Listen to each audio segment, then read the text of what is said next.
Hello नमस्ते everyone. र आज भने चाहिँ हामी चाहिँ छाङ्गु लेक जाँदैछौँ र एकदमै लङ ट्रिपको लागि हामी निस्किसकेका छौँ।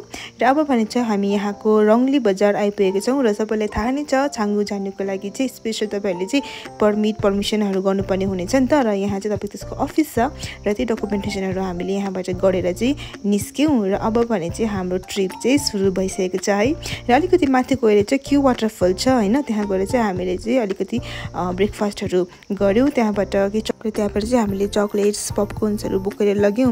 र हेर्नुहोस् न यति बिहान आएर पनि तपाईँले चाहिँ जामहरू चाहिँ फेस गर्नुपर्छ, किनभने यो चाहिँ हिल्स एरिया हो नि त होइन। अभियसली नै यहाँनिर चाहिँ कन्स्ट्रक्सनहरू रोडको चाहिँ भइबस्छ र त्यस्तै 1 आवरहरू चाहिँ हामी यहाँ बस्नु पर्यो।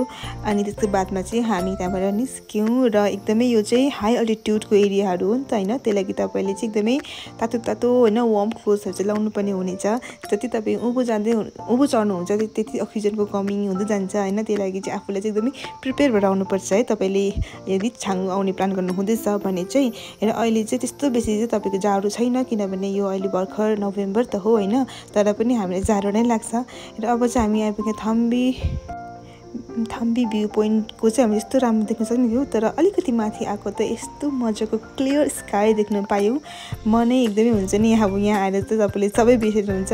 यो सिल्क रोडबाट आउनुभयो भने चाहिँ तपाईँले यस्तो राम्रो भ्यूजहरू तपाईँले देख्न सक्नुहुनेछ। र गान्तोकबाट आउनुभन्दा चाहिँ यो रुटबाट आयो भने चाहिँ तपाईँलाई यो सब भ्यूहरू देख्न सक्नुहुनेछ।